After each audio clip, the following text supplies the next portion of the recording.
भारत के कई ऐसे गांव हैं जो किसी न किसी कारण मशहूर हैं। इन गांवों के बारे में बहुत सी बातें ऐसी हैं जिन्हें जानकर लोग हैरान रह जाते हैं। जैसे कई गांव इतने ज़्यादा खूबसूरत है जिसे देखते ही हम आकर्षित हो जाते हैं, तो वहीं कई गांव ऐसे हैं जो दिखने में काफ़ी ज़्यादा डरावने और हर कोई इनसे दूर रहने में ही अपनी भलाई समझता है। लेकिन क्या आप जानते हैं कि हमारे भारत में एक ऐसा गाँव भी है जहाँ यूरोप से लड़कियाँ खुद प्रेग्नेंट होने के लिए यहाँ आती है। मित्रों, वीडियो को लाइक करके चैनल को सब्सक्राइब कीजिए। भले ही ये बात आपको सुनने में अजीब लग रही हो, लेकिन ये बात एकदम सच है। हम बात कर रहे हैं कारगिल से 70 km दूर स्थित आर्यन वैली विलेज के बारे में। यहाँ अक्सर यूरोप से महिलाएं घूमने नहीं बल्कि यहाँ के मर्दों से खुद को प्रेग्नेंट करवाने के लिए आती है। अब आपके मन में सवाल तो जरूर आया होगा कि इस गांव में आखिरकार ऐसा क्या है जो यूरोप की महिलाएं यहाँ खींची चली आती है। इसका जवाब है ब्रोकपा जनजाति के लोग, जिनके बारे में कहा जाता है कि ये लोग अलेक्जेंडर द ग्रेट की सेना के वंशज है। दरअसल अलेक्जेंडर द ग्रेट जब हारने के बाद भारत से जा रहा था तो उसकी सेना का कुछ पार्ट भारत में ही रह गए, जिसके बाद से लेकर आज तक उनके वंशज ही इस गांव में रह रहे हैं। अब यूरोप की महिलाएं अलेक्जेंडर द ग्रेट के सैनिकों के जैसे ही बच्चे की चाह लिए इस गांव में आ जाती हैं, जहां वो यहां रहने वाले पुरुषों के साथ इस उम्मीद में संबंध बनाती है ताकि उनके बच्चे भी सैनिकों की तरह ही लंबी कदकाठी, नीली आंखें और मजबूत शरीर वाले हो।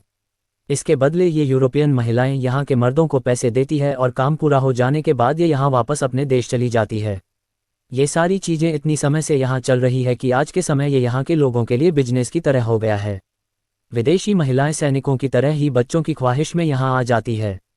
मीडिया रिपोर्ट के मुताबिक कुदरत ने बेपनाह खूबसूरती बख्शी है और वहाँ 2000 से अधिक शुद्ध आर्यन आज भी जिंदा हैं।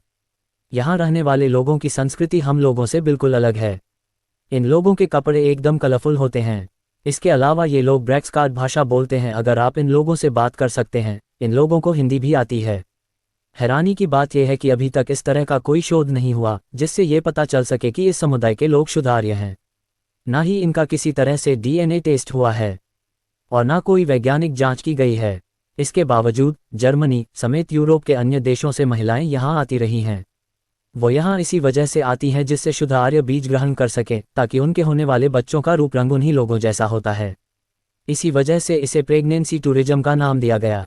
कई रिपोर्ट्स में प्रेगनेंसी टूरिज्म को लेकर दावा किया गया है। हालांकि बहुत से लोगों का कहना है कि ये सिर्फ उस समुदाय के लोगों का नाम खराब करने की साजिश है। कुछ वक्त पहले ITBP की ओर से इनकी तस्वीर पोस्ट की गई थी। माना जाता है कि ये लोग सिकंदर महान की सेना में सैनिक हुआ करते थे।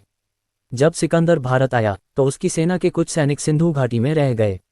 इन्हें मास्टर रेस के नाम से भी जाना जाता है। लद्दाख के अन्य लोगों की तरह उनकी बनावट काफ़ी अलग है। ये मंगोल और तिब्बती लोगों जैसे नहीं लगते। ये लंबे होते हैं, रंग गोरा होता है, बाल लंबे होते हैं, जबड़े उठे हुए होते हैं और आंखों का रंग हल्का होता है। इस वजह से ये लोग दिखने में खूबसूरत होते हैं। ये जिस जगह पर रहते हैं वो भी बेहद खूबसूरत स्थान है।